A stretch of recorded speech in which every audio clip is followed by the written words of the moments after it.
는 언제 부른다고요? 무슨 절기? 예, 6월절에. 113, 114는 6월절 식사 전, 115부터 118절까지는 6월절 마지막 식사 후에 불려지는 이스라엘의 시편이 되겠습니다. 그래서 애굽 할렐루야 시편, 출애굽을 기억하면서 감사한다라는 내용이 되겠습니다. 자, 113편은 1절과 마지막 절이 할렐루야로 시작해서 할렐루야로 끝난다, 이렇게 말씀을 드렸고요. 이 찬송도 굉장히 유명하죠. 3절이 아마 제일 유명할 겁니다. 3절. 해 돋는 데에서부터 해 지는 데까지 여호와 이름이 찬양을 받으시리로다. 왜 해 돋는데? 우리가 익숙한 게 해 뜨는 데죠. 자, 해 뜨는 데부터 해 지는 데까지 왜 하나님을 찬양할까요? 모든 민족. 또요. 이 113편을 묵상하다가 왜 이렇게 할까 생각을 좀 해봤어요. 자, 여기에서 이제 제일 중요한 것은 어떤 하나님이시냐면 굉장히 높으신 하나님입니다. 4절 5절 보시면 이렇게 나와 있어요. 여호와는 모든 나라보다 높으시며 그의 영광은 하늘보다 높으시도다. 여호와 우리 하나님과 같은 이가 누구리요? 높은 곳에 앉아 계신 분이다 라는 겁니다. 지극히 높으신 하나님을 노래하고 있어요. 근데 6절부터는요, 그 하나님이요 이렇게 하시네요. 어떻게 하셨어요? 6절에 스스로 낮추사 뭐 하셨어요? 천지를 살피셨어요. 자, 그러면 천지를 살폈으면 목적이 있을 거 아닙니까? 왜 천지를 살피셨을까요? 누구를 찾았을까요? 7절에 보니까 가난한 자, 궁핍한 자를 찾으신 겁니다. 그 지극히 높으신 하나님이 스스로 낮추셔가지고 살피셨는데 살핀 대상이 누구냐 봤더니 똑똑한 자, 능력 있는 자, 부한 자 이런 사람이 아니고 가난한 자, 궁핍한 자를 하나님이 살피시려고 스스로 낮추셨다라는 겁니다. 그러면 왜 가난하고 궁핍한 자를 찾으셨냐 이거죠. 왜 찾으셨을까요? 6절에 7절에 보니까 뭐 하시려고요? 거기에서 일으켜 세우시려고. 어디에서요? 먼지더미에서, 또 궁핍한 자는 거름더미에서. 거기에서 일으켜 세우시려고. 그러면 일으켜 세우셔가지고 뭐 하시려고요? 8절에 보니까 지도자들 곧 그의 백성의 지도자들과 뭐 하시려고요? 함께 세우시려고.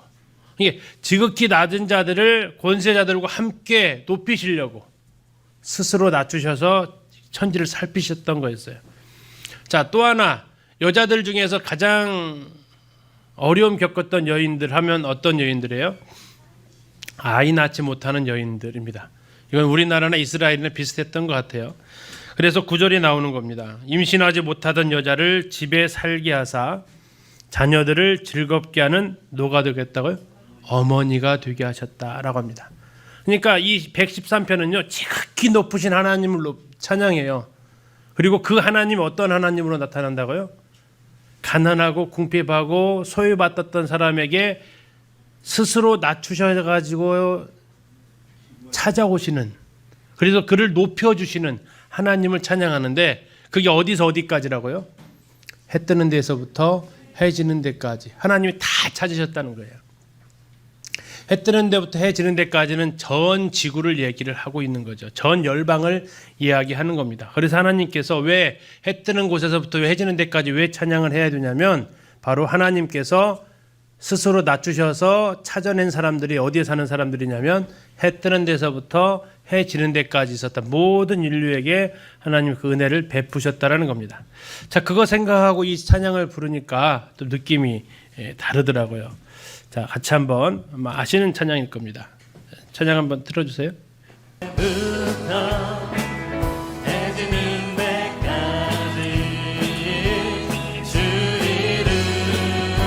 같이 부르셨습니다.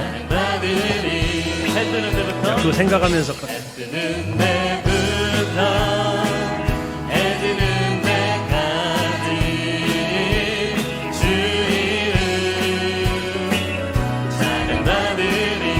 지극히 높으신 하나님이 스스로 낮추셨습니다.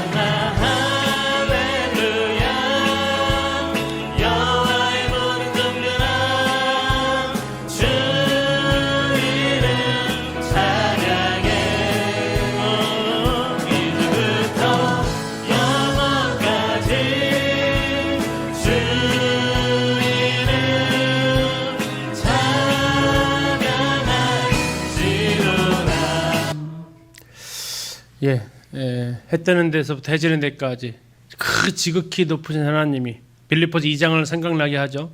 하나님과 동등됨을 취할 것을 여기지 아니하시고 오히려 자기를 비워 종의 형체를 가져서 사람과 같이 되셨고 죽기까지 십자가에서 복종하셨다. 왜요? 나를 건지시려고, 그리고 나를 세워주시려고. 그 하나님의 은혜를 찬양하게 됩니다. 해 뜨는 데부터 해 지는 데까지 영원히. 자, 114편은 1절부터 8절까지 되어져 있는 시입니다. 하나님 앞에서 떨 것을 얘기합니다. 아까 이게 출애굽 시라고 했잖아요. 1절에 이렇게 나옵니다. 114편 1절. 이스라엘이 애굽에서 나오며 야곱의 집안이 언어가 다른 민족에게서 나올 때, 다시 말하면 출애굽할 때 이런 일이 벌어졌다고 합니다. 유다는 여호와의 성소가 되었다. 하나님께서 그들 중에 계신다라는 얘기입니다. 이스라엘은 하나님의 영토가 되었다. 3절, 바다가 보고 도망했다. 이 바다는 무슨 바다예요? 홍해 바다죠. 다음에 요단은 물러갔다. 이 요단은 뭐예요? 땅이 아니라 요단 강. 요단강은 물러갔다. 여호수아가 들어갈 때 상황이죠. 다음에 4절, 산들은 순양같이 뛰놀며 작은 산들은 어린 양같이 뛰었다. 자, 산이 뛰었다, 산이 진동했다는 얘기입니다. 산이 진동했던 장면이 어디서 나오냐면 십계명 받을 때 산이 진동합니다. 그래서 율법을 주실 때, 그러면서 이 시인은 얘기합니다. 도대체 너희들 5절, 바다야 왜 도망갔어? 요단아 왜 물러갔어? 6절, 산아 왜 그렇게 뛰었어? 왜? 7절,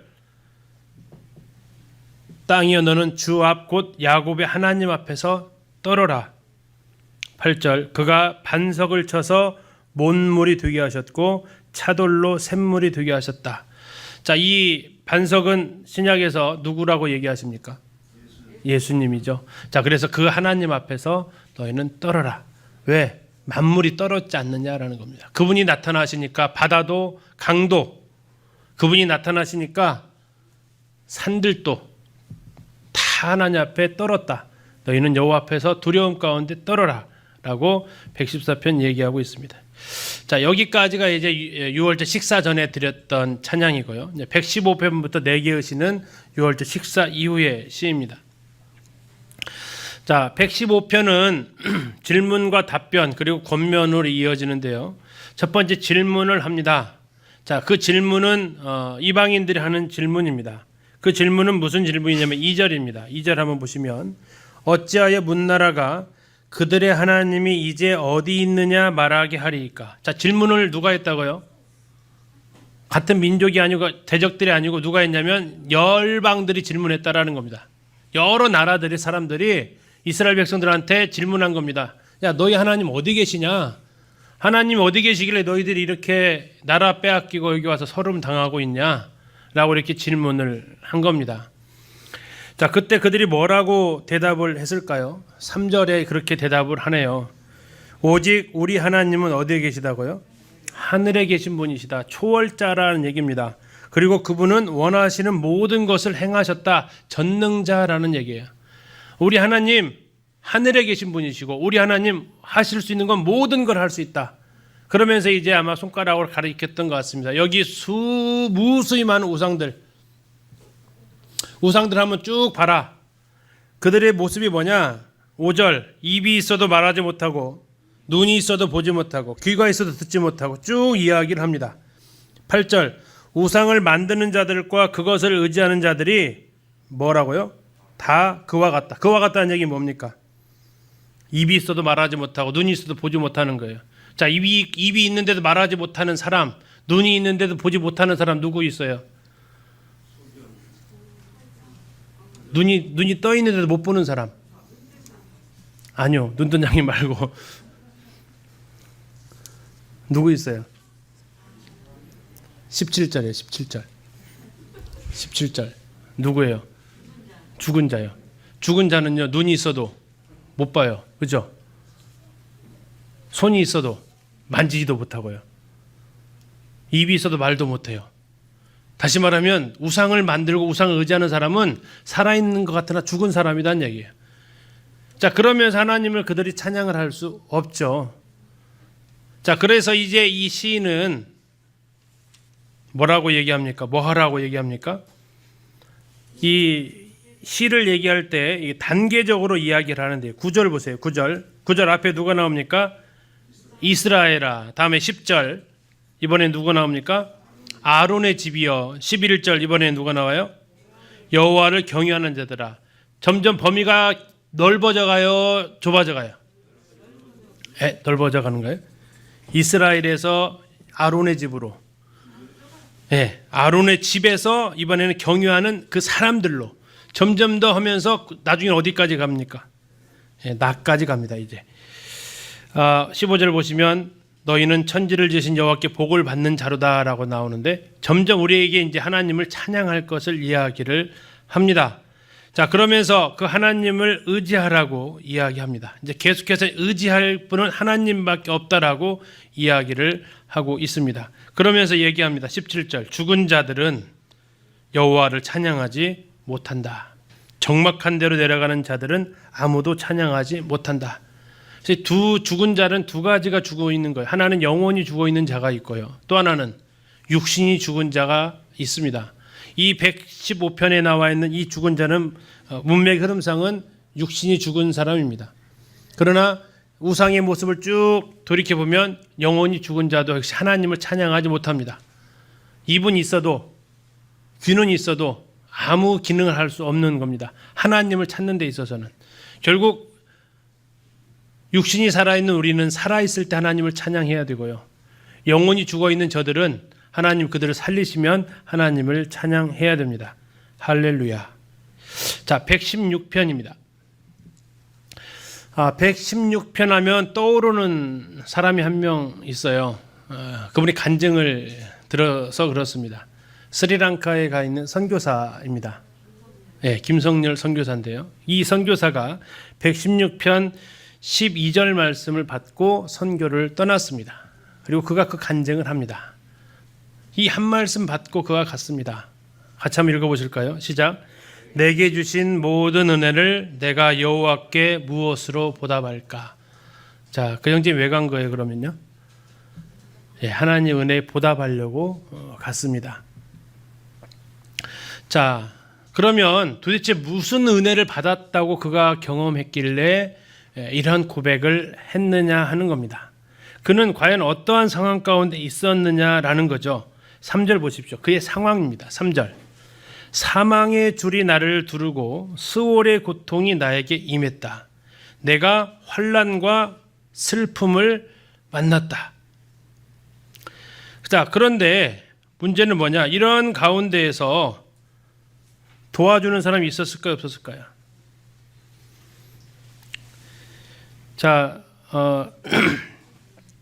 그를 도와주는 사람이 이제 하나도 없었다라고 이야기를 합니다. 10절 보시면 내가 크게 고통을 당하였다고 말할 때에도 나는 믿었도다. 내가 놀라서 이르기를 모든 사람이 거짓말장이라 하였도다. 이게 무슨 말이냐면요. 다른 번역이 이렇게 번역이 되어질 수 있습니다. 내 인생은 왜 이렇게 고통스러울까? 믿을 사람이 아무도 없구나. 그들이 말로 했던 거 다 거짓말이었네. 기도해 준 다음에 다 거짓말이었네. 이런 생각이 들을 때가 그의 지금 상황이었다라는 겁니다. 나는 왜 이렇게 고통 가운데서 살아야 되지? 하면서 그가 하나님 앞에 부르짖었을 때에 하나님께서 뭐 하셨다고요? 구원해 주셨다고요. 그런 가운데서 그 누구도 도와주지 않을 때 자기를 구원하신 그 하나님을 그는 그 은혜를 잊어버릴 수가 없었고 어떻게 합니까? 그 은혜를 갚고자 그가 하나님을 높이게 됩니다. 13절입니다. 내가 구원의 잔을 들고 여호와 이름을 부르겠다. 14절 여호와의 모든 백성 앞에서 나는 나의 서원을 하나님께 갚겠다. 16절입니다. 여호와여 나는 진실로 주의 종이요 주의 여종의 아들 곧 주의 종이라 주께서 나의 결박을 풀어주셨습니다 라고 그가 고백합니다. 자, 그러면서 그가 이제 하나님 앞에 서원을 한 거죠. 서원을 왜 했다고요? 우리는 보통 서원을 왜 합니까? 너무 어려워서 하나님께서 나를 여기에서 좀 해결해 주기를 간절하게 바라면서 하죠.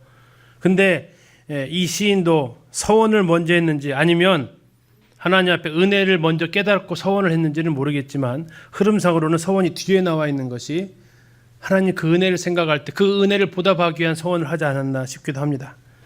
그러면서 18절에 또 얘기합니다. 내가 여호와께 서원한 것을 그의 모든 백성이 보는 앞에서 내가 지키리이다. 예, 하나님 앞에 서원한 것을 그가 지키겠다고 약속을 합니다. 특별히 이 116편 앞에 있는 1절부터 9절은요. 우리 주님의 그 죽으심 그리고 그 죽으심에서 부활하시는 부활의 모습을 또 우리에게 보여주는 내용이기도 합니다. 아까 이제 보셨던 시인의 상황 3절이 바로 주님이 이제 무덤에 계시는 그런 상황이다라고 볼 수 있다는 겁니다. 사망의 줄이 나를 두르고 수월의 고통이 내게 이르렀다라는 거죠. 근데 하나님께서 아까 어떻게 하셨다고 나옵니까? 16절에서 나의 결박을 풀어주셨다라고 합니다. 나의 결박을 풀어주셨다.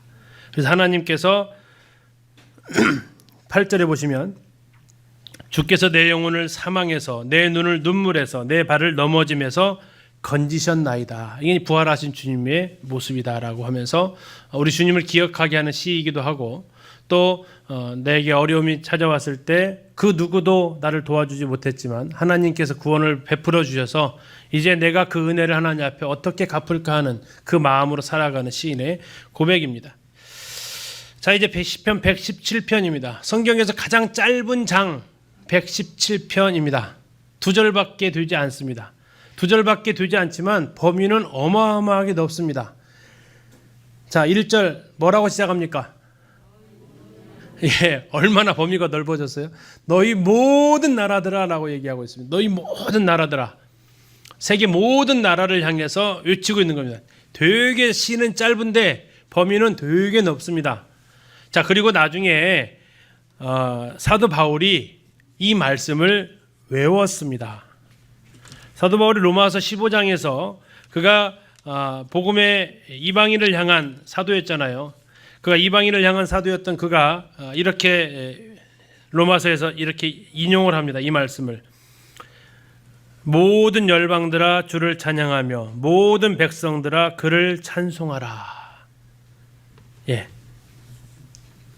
바울의 마음을 뜨겁게 했던 구절이 시편 117편 1절입니다. 바울의 소원이 뭡니까? 모든 나라가 이스라엘이 아닌 모든 나라가 하나님 앞에 나오는 게 그게 소원이었습니다. 바울이 이방 전도를 하면서 아마 읊조렸을 시입니다. 모든 나라들아, 터키에 가서도 그리스에 가서도 로마에 가서도 스페인에 가서도 너희 모든 나라들아 여호와를 찬양하라고 그가 외쳤을 것입니다. 그럼 도대체 왜 찬양해야 되느냐? 우리에게 향하신 여호와의 인자하심과 진실하심이 영원하고 크기 때문이다. 자, 인자하심과 진실하심을 찬양하라라고 얘기하고 있습니다. 인자하심과 진실하심은 경험해 본 사람이 압니다. 그렇지 않으면 그냥 문자에 지나지 않습니다. 우리가 하나님의 인자하심, 하나님의 진실하심을 경험할 수 있기를 바라고요. 특별히 여기서 이제 1절에서 찬양하며 찬송하라 나와 있습니다. 그 뜻을 약간 좀 구분을 해놓으면 찬양은 할랄이라고 하고 찬송은 샤바흐라고 합니다. 자, 찬양한다라는 것은 자랑한다, 뜻이 있고요. 찬송하다라는 것은 찬미하다, 칭찬하다 뜻을 가지고 있는데 찬송은 8번밖에 쓰여지고 있지 않습니다. 구약 성경 전체에서 8번 쓰여졌고 시편에서 대부분 쓰여졌고 역대상에서 1번 쓰여집니다. 가장 큰 차이점은 찬양은 성품을 높이는 겁니다. 전능하신 하나님 하면 찬양입니까? 찬송입니까? 전능하다. 찬양입니다. 찬양입니다. 그분의 성품입니다. 자, 그 전능하신 힘으로 나를 건지셨다 그러면요. 예, 그것은 찬송입니다. 그래서 찬송은 비슷한 단어가 감사입니다. 감사. 감사도 역시 하나님께서 하신 일을 높이는 겁니다. 그래서 찬양은 그분의 속성과 위대하심이라면 찬송은 그분이 하신 일들을 높이는 게 찬송입니다. 그래서 우리가 하나님 앞에 이제 찬양과 찬송을 이렇게 단어를 구분한다면 그렇습니다. 우리는 그래서 지금 가지고 있는 걸 찬양가라고 그래요, 찬송가라고 그래요. 네, 찬송가라고 그러죠. 그래서 그 찬송가가 좀 더 넓은 찬양 앞에 우리 찬양도 있습니다. 앞에 경배와 찬양 이런 쪽에서 예수 그리스도 하나님 어떠하신 몇 장까지가 이제 그 찬양에 해당되는 부분이고요. 그 뒤로 나와 있는 것들은 찬양이 아니고 그냥 찬송이 되는 거죠. 뭐 그렇게 구분할 수도 있겠습니다. 아무튼 117편 가장 짧은 시인데 굉장히 넓은 범위를 차지하고 있었던 신약에서도 인용되는 시가 117편입니다. 자, 118편 여기까지가 이집트 할랄입니다. 이집트 할랄. 이 118편 제일 좋아하는 제 구절 중에 하나가 6절인데요. 여호와는 누구 편이라고요? 네, 내 편이다. 여호와는 내 편이다. 여호와는 내 편이시라라고 이렇게 고백을 합니다. 이렇게 우리가 고백할 수 있으면 좋겠습니다.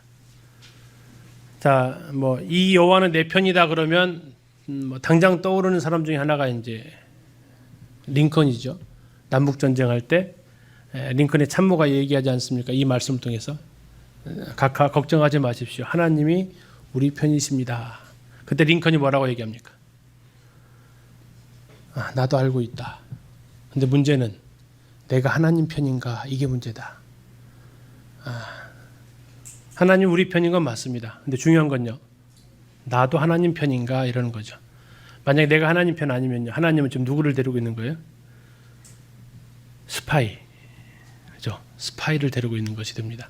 그래서 여호와는 내 편이시라. 그러면 물어보시는 거죠. 하나님이요. 뭐라고 물어보신다고요? 너는 누구 편이야? 이렇게 물어보시는 겁니다. 누구 편이십니까? 네. 하나님 편에 우리가 서 있기를 기도합니다. 자, 이것은 위대한 행렬을 하고 있다라고 생각을 해보시죠. 하나님을 찬양한 그 행렬이 쭉 나간다라고 생각을 하시는데 1절 아까 비슷한 장면이 나옵니다. 2절 보세요. 2절 이제 누가 말하기를요? 이스라엘 나와 있죠. 3절에 이제 누구? 아론의 집. 4절에 이제 누구요? 여호와를 경외하는 자. 점점 좁혀지고 또 있죠. 이 시에 따라서 점점 넓어지는 것도 있습니다. 자, 이렇게 하면서 하나님의 인자하심을 찬양하라 하고 5절에서부터 이제 행진이 시작을 합니다.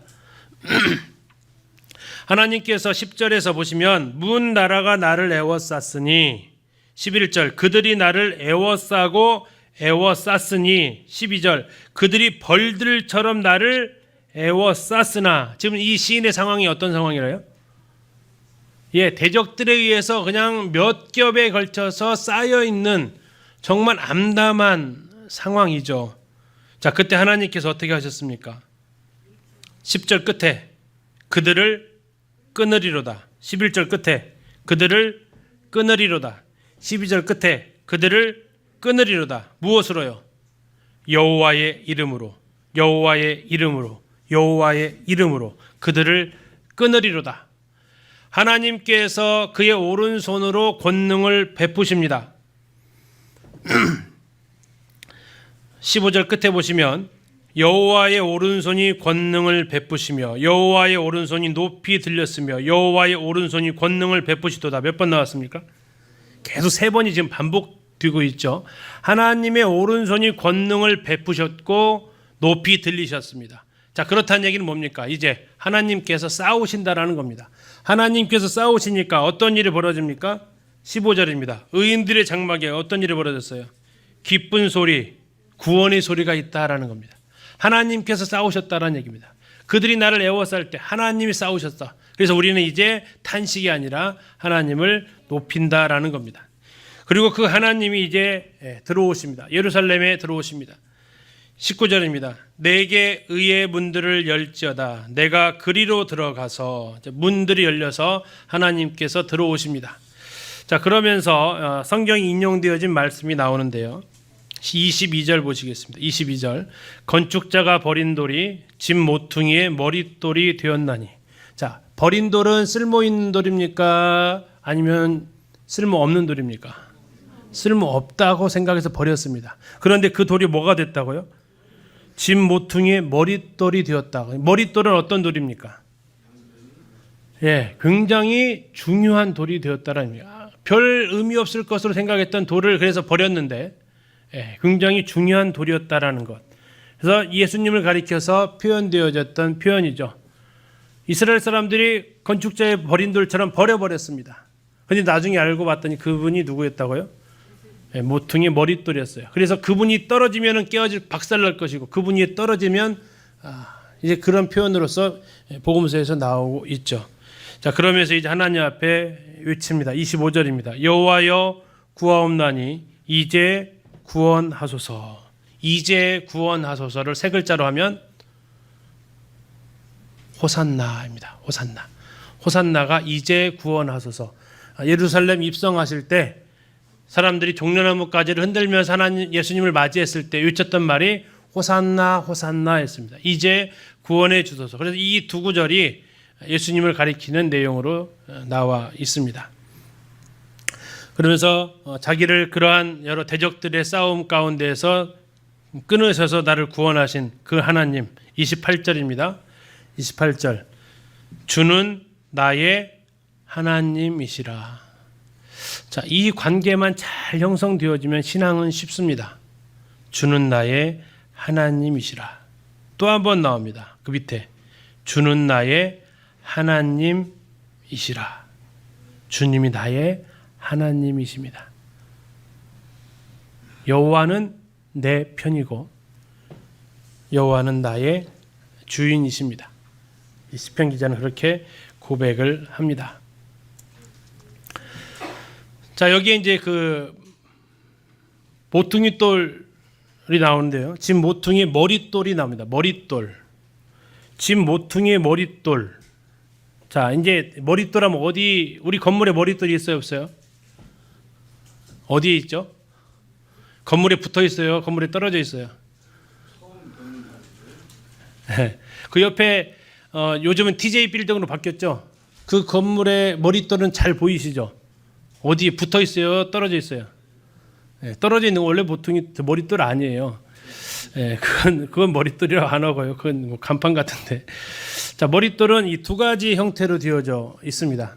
네, 하나는 이렇게 왼쪽에 있는 거 보시면 이게 정말 모퉁이입니다. 그렇죠? 네, 모퉁이에 있는 정초라고 되어져 있는 저렇게 이제 모퉁이 돌로 짓는 건물이 있고요. 근데 저렇게 아치형으로 되어져 있는 건물들이 있어요. 아치형으로 되어져 있을 때의 머릿돌은 어디예요? 네, 가장 중앙에 무게중심을 잡을 때 쐐기 박듯이 가운데 딱 끼워주는 거. 지금 이제 그 밑에 보시는 오른쪽에 보시는 저 사진은 예루살렘에 가면 예수님 당시 카르도라는 로마 길이 있습니다.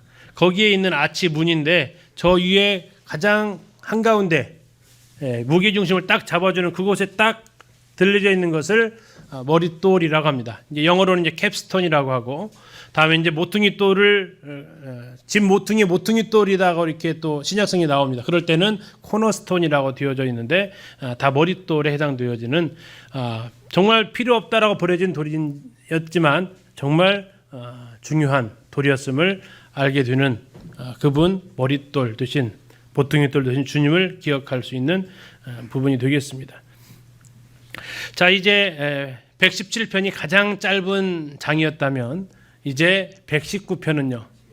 예, 제일 긴 장입니다. 몇 절이라고요? 176절입니다. 예. 한 장 읽는데 빨리 읽어도 한 10분 정도 걸리는 굉장히 긴 장입니다. 자, 176절인데 나누기 22로 하면 8이 나옵니다. 그래서 8절씩 묶여져 있습니다. 그래서 지금 여기 써져 드린 것도 역시 8절씩 묶여져 있는데 왜 8절씩 나눴냐면요. 알파벳, 히브리 알파벳이 1절부터 8절까지가 알렙으로 시작합니다. 알렙으로 해서 초성으로 다 이렇게 들어가서 되어져 있습니다. 그래서 119편을 이렇게 보게 되면 다 읽기는 어려우니까 하나님 앞에 이제 따라오는 말씀의 유익들을 나와 있습니다.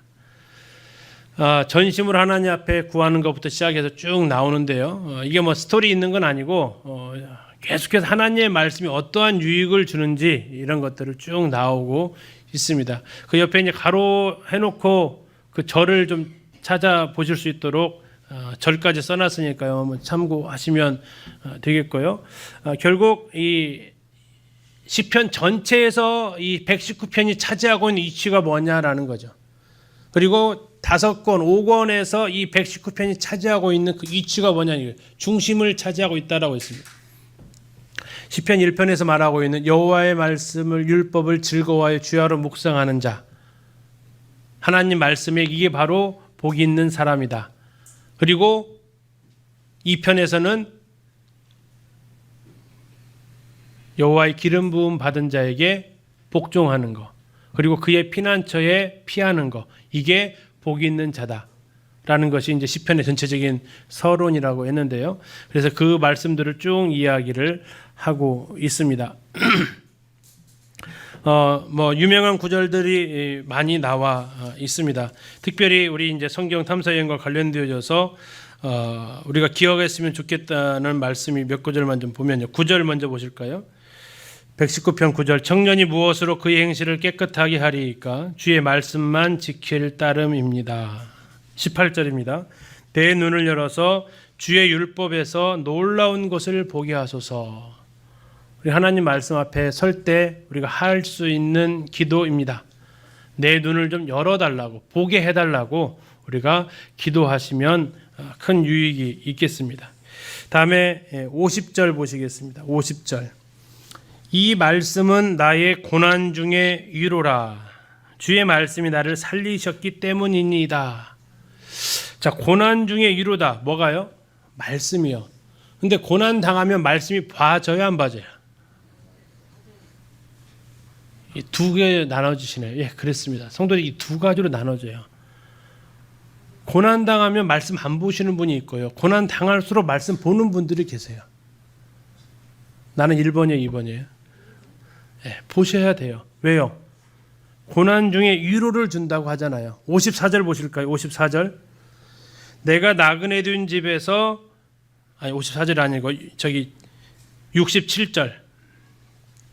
67절. 고난 당하기 전에는 내가 그릇 행하였더니 이제는 주의 말씀을 지킵니다. 주의 말씀을 혼나고 나서 지킬 때도 있다라는 얘기입니다. 71절.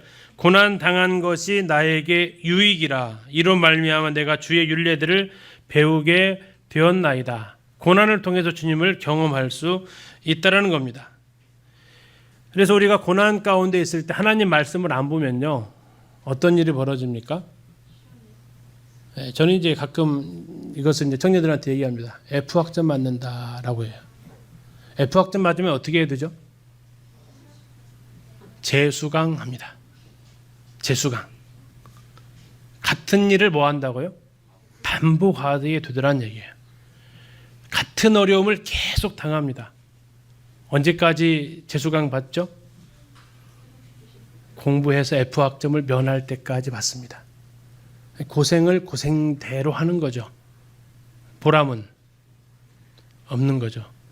F학점 안 맞고 공부하는 게 훨씬 좋은데, 우리의 이 연약함이, 이 시편 기자의 고백처럼 우리의 연약함이 고난을 당해보면서 이런 것들을 배워나가는 건데, 참 75절 말씀은 아멘이 되실지 어쩔지 모르겠습니다. 75절입니다. 여호와여 내가 알거니와 주의 심판은 의로우시고 주께서 나를 뭐 하시면요? 괴롭게 하심은 뭐 때문이라고요? 주님이 성실하셔서 저를 괴롭게 하신대요. 주님은 앵간해서는 F학점 그냥 눈 감아 줄 만도 한데요. 주님은 성실하신 분이에요. 견뎌내라, 이겨내라. 이것은 네가 통과해야 된다. 피할 일이 아니다. 성실하십니다. 결국 우리가 이 고난에서 헤쳐나올 수 있는 것은 성실해야 됩니다.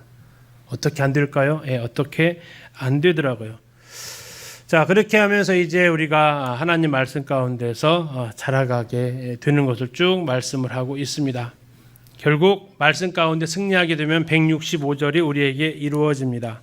165절 주의 법을 사랑하는 자에게는 큰 평안이 있으니 그들에게 장애물이 없으리로다. 예, 여기까지 우리가 갈 수 있기를. 정말 이제 장애물이 없다라는 얘기는 장애물이 장애물 되지 않는다라는 겁니다. 어렸을 때는 문지방도 걸려 넘어지죠. 그죠? 이제 그러나 단련된 사람은요, 육상 선수를 허들도 뛰어넘더라고요. 그 상황이 우리가 되어지기를, 주의 법을 사랑하면서 되어지기를 기도하게 됩니다. 119편을 이렇게 생겼어요. 히브리어 성경을 보세요 한번. 제일 앞에 지금 색깔이 칠해져 있죠. 저게 지금 히브리어 문자 한 글자씩 똑같이 8자씩 나눠진 거예요. 아직 안 끝났어요. 119편은 여기까지 가야 끝나요. 계속해서 8절씩 같은 글자로 되어지고 있다라는 겁니다. 이렇게 해서 이것을 답관체시다라고 이렇게 우리나라로 하면 기역으로 시작되는 시가 쭉 연결되어지는 이러한 시로 되어져 있습니다. 자, 119편에 하나님 말씀을 나타내는 여러 표현들이 있어요. 율법이다, 증거다, 심판이다, 규례다, 율례다, 말씀이다, 뭐 교훈이다, 계명이다, 약속이다, 길이다 이렇게 나와 있는데 각각 이런 다른 의미들을 좀 가지고 있습니다. 근데 이제 이런 의미를 꼭 구체적으로 가지고 지은 것만은 아닌 것 같아요. 다양하게 하나님 말씀이 우리 각자에게 다양하게 비치는 것처럼 하나님 말씀이 이렇게 다양하게 우리에게 다가옴을 볼 수 있습니다. 제일 많이 나오는 것이 이제 토라죠. 모세오경을 가리키고 이렇게 해서 우리 삶 속에 적용하는 것까지 다양하게 나와 있습니다. 자, 이제 120편부터 성전에 올라가는 노래 이렇게 나와 있습니다. 제5권에 가장 많은 분량을 차지하고 있는 노래가 바로 성전에 올라가는 노래입니다. 성전에 언제 올라가죠? 이스라엘 사람들이 1년에 몇 번? 3번. 첫 번째가 6월절에, 두 번째가 초막절은 벌써 가면 안 되고요. 중간에 한 번 있어요. 오순절 77절에, 오순절 77절에, 그리고 세 번째가 초막절에 올라갑니다. 이 세 번에 걸쳐서 이스라엘 사람들은 예물을 들고 하나님 앞에 가라고 이렇게 되어져 있습니다. 이때는 남자들은 의무적으로 올라가야 되었고요. 그러나 그들이 가고 싶어도 갈 수 없었던 때가 있었습니다. 그게 언제입니까? 포로 때죠. 포로 때. 70년간은 가고 싶어도 못 갔던 때가 있습니다. 포로 생활할 때. 지금도 그들은 가고 싶어도 못 갑니다. 지금도. 그들은 그래서 지금도 제3성전을 꿈꾸고 있고요. 자, 그 내용들로 되어져 있는데 여기서 이 탄식은 바로 그러한 탄식입니다. 악인들 이런 탄식이 아니고, 자, 120편 굉장히 짧은 시로 쭉 이어지고 있습니다. 120편부터는 보시면 알겠지만 굉장히 짧게 착착착 나와 있어요. 성전에 올라가는 시간 막 긴 것은 한두 편밖에 되지 않습니다. 자, 120편 성전에 올라가는 노래입니다. 자, 이 상황은 자꾸 나를 거짓말로 모함하고 자꾸 나한테 싸움 걸어오는 사람이 있으세요? 그럴 때 이 120편을 부르시면 좋습니다. 자, 120편 1절에 이렇게 시작합니다. 내가 환난 중에 여호와께 부르짖었다. 무슨 환난이냐? 2절입니다. 거짓된 입술과 속이는 혀로부터 당하는 환난이었습니다. 그래서 외칩니다. 3절, 너 속이는 혀여 하면서 손가락을 아마 쫙 가리켰겠죠. 너 속이는 혀여. 속이는 혀라고 했겠지만 그 혀를 가지고 있는 사람일 겁니다. 너에게 뭘 줄까? 뭘 준대요? 4절, 장사의 날카로운 화살과 로뎀나무 숯불이다 라고 나와 있습니다. 자, 좋은 걸까요? 안 좋은 걸까요? 안 좋은 거죠. 그렇죠? 근데 이제 우리 기독교인들이 하는 카페 중에 로뎀나무 카페들이 좀 있어요. 이름을 잘 졌나요? 못 졌나요? 숯불은 뺐으니까 괜찮다고요? 네. 그들이 아마 이스라엘 안 가봐서 그렇게 지은 것 같습니다. 이스라엘 가보면 그렇게 짓기는 좀 어렵습니다. 자, 그들은 5절에서 이렇게 합니다. 메색에 머물면서 게달의 장막에 머무는 것에서. 자, 이 메색과 게달은 누구냐? 메색은 야벳의 아들입니다. 다음에 게달은 이스마엘의 둘째 아들입니다. 자, 이 메색에 대해서 기록되어진 것을 보면 그의 후손은 야만스럽고 미개한 백성이다. 다음에 게달에 대해서는 잔인하고 무자비하다라고 이렇게 알려져 있습니다. 다시 말하면 지금 이 시인이 어디에 거했다고요? 야만인들 사이에 거해야 돼. 야만인들. 정말 싸움 좋아하는 사람들. 막 거리만 있으면 막 다투고 하는 사람들 가운데 그가 지금 살고 있다라는 겁니다. 6절 내가 화평을 미워하는 자들과 함께 오래 거주했어요. 7절 나는 화평을 원할지라도 내가 말할 때 그들은 싸우려고 한다. 나는 좋은 말로 고분고분했는데 그들은 어떻게 받아쳤다고요? 막 싸우려고 막 싸우자는 거지, 전쟁하자는 거지, 이런 식으로 나를 이렇게 받아쳤을 때 그들이 하나님 앞에 이제 외치는 겁니다. 이게 지금 로뎀 나무입니다. 해남의 김광성 진 부부 올해 그 요르단 가서 로뎀 나무 밑에서 찍은 겁니다. 예, 로뎀 나무는 쌀이 나무입니다. 쉴만합니까? 저기서 쉬었던 한 사람이 있죠. 쉬었던 한 사람, 성경에 나오는 사람, 엘리야죠. 엘리야가 편히 쉬었을까요? 예, 저것은 정말 그림자입니다. 저기서 밑에서 쉬려면 주기적으로 옮겨가야 돼요. 이건 쉼을 주지 못해요. 로뎀 나무라고 이렇게 카페 이름을 지면 좀 이따 일어나라는 얘기예요. 여기는 오래 앉아 있지 말고 좀 이따 일어나라고는 내가 로뎀 나무 카페인데 되게 이렇게 좋은 것처럼 엘리야 때문에 인상을 받고 있어요. 근데 이제 그 숯불이라고 나왔어요. 로뎀 나무 숯불이요. 자, 이렇게 척박한 데서 살면 뿌리는 어떨까요? 굉장히 깊게 들어가죠. 그리고요, 아주 강합니다. 그걸 가지고 숯불을 만들었으면요, 오래 가는 겁니다. 그래서 이제 소원 중에 하나가 저 로뎀 나무를 뽑아보는 건데 가서 뽑을 수는 없잖아요. 또 왜 그러냐면 저 뿌리를 가지고 숯불을 만들거든요. 그래서 이제 이스라엘에서 그 우리 그 잘 나오시는 그 박사님 계시잖아요. 물어봤어요. 혹시 로뎀 나무 숯불에 이렇게 불을 쬐보셨습니까? 했더니 혹시 그 사진이라도 있으면 아직까지 못 해보셨대요. 그래서 그분이 그러시더라고요. 이제 한번 만들어 볼까요? 그래서 만들어지면 연락 주시죠 했는데, 저걸 저 뿌리를 뽑아가지고 그것을 말려가지고 숯불을 하는 게 로뎀 나무 숯불이에요. 되게 오래가는 숯불입니다. 그러니까 무슨 사람한테 이것이 더해진다고 그랬어요? 속이는 혀여, 이게 막 모함하고 거짓말하는 사람에게 제시했던 겁니다. 자, 아까에서 보셨던 실로암의 이게 이제 성전으로 올라가는 노래인데요. 실로암의 성전으로 올라가는 길이 이렇게 발굴이 되었습니다.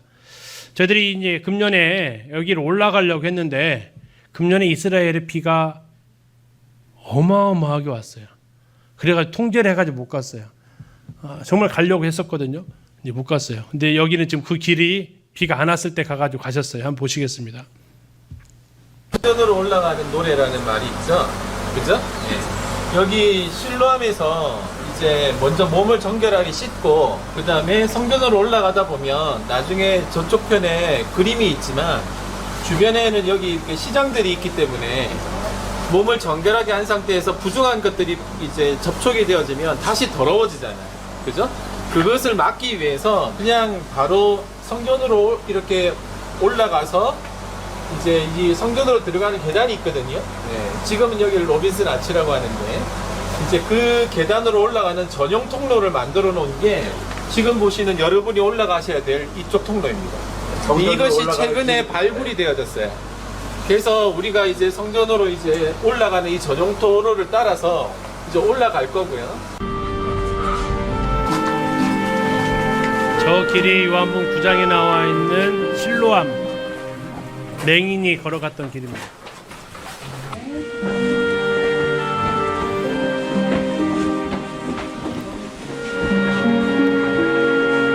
이 길이네요. 이거. 자, 여러분이 고대 그 언덕 계단. 예수님 당시의 그 바닥입니다.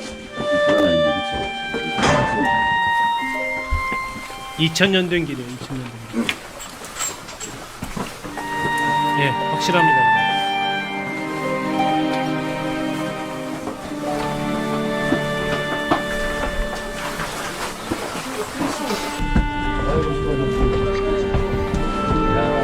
이렇게 해서 이제 성전으로 올라가는 거예요.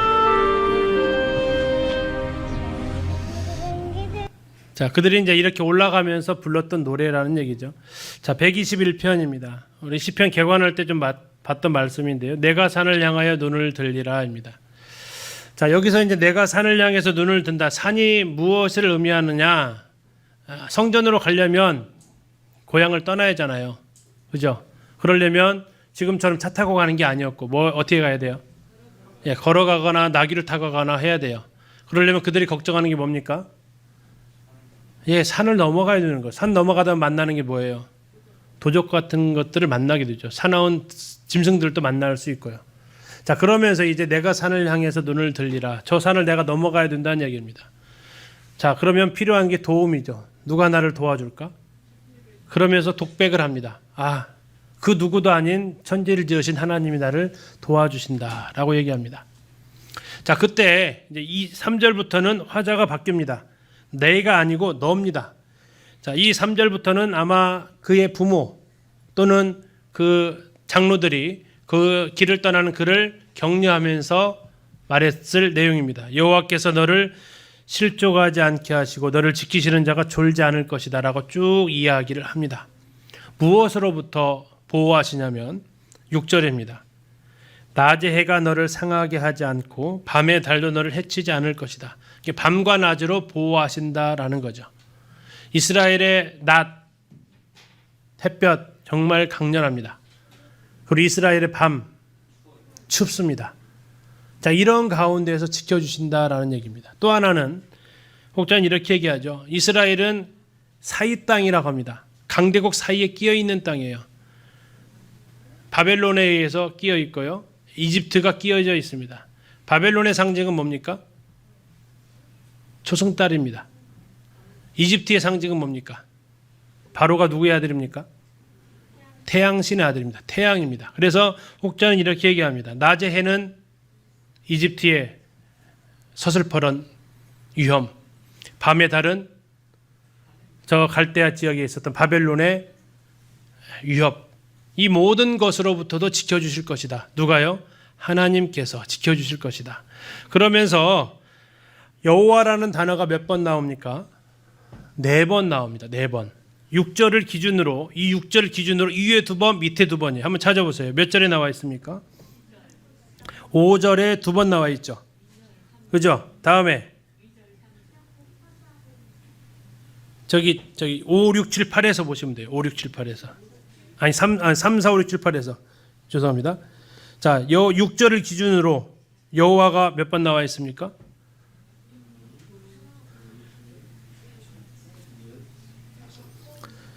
자, 3절까지 포함하면 위로 3번, 다음에 7, 8절에 2번 나와 있죠. 자, 하나님께서 직접적으로 이제 하시는 활동들을 보면 5절, 6절에 포함하면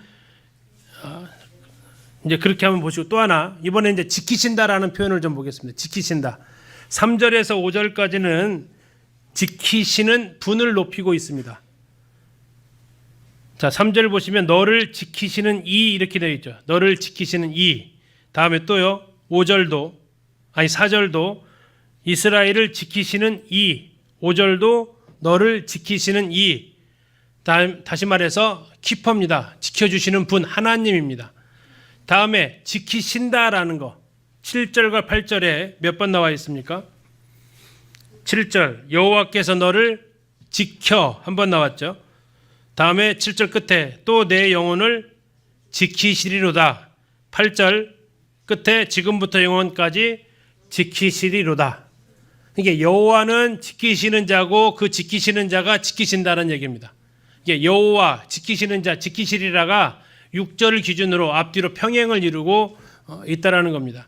다시 말하면 이 내가 산을 향해 눈을 들리라 이 예배자가 하나님 앞에 예배하러 갈 때 쉬웠다고요, 어려웠다고요? 네, 생각보다 어려운 난관들이 있다고요. 하나님 앞에 예배에 나올 때. 그때 하나님께서 그를 지켜주신다라고 이렇게 이야기를 하면서 불렀던 노래가 121편입니다. 우리는 지금 예루살렘을 우리는 보통 교회로 이렇게 서로 대치해서 읽게 됩니다. 여기서 아마 제일 유명한 구절을 뽑으라면 6절일 겁니다. 많이 들어보셨을 말씀. 6절을 보시면 예루살렘을 위하여 평안을 구하라. 예루살렘을 사랑하는 자는 형통하리로다. 그래서 많은 설교들이 이 말씀을 배경으로 교회를 대치시켜서 하게 됩니다. 교회를 위한 기도, 이 부분을 우리는 생각을 하게 됩니다. 자, 1절 한번 보십시오. 1절. 사람이 내게 말하기를 여호와의 집에 올라가자 할 때에 내가 뭐 했다고요? 아멘이십니까? 주일을 되면 기쁘십니까? 예배 드리러 가자 그러면 기다리던 날이었습니까? 하십니까? 아니면 일주일이 벌써야 또 이렇게 혹시 하진 않으십니까? 자, 여기에서 시편 기자는 얘기합니다. 여호와의 집에 올라가자 할 때에 기뻐하였다.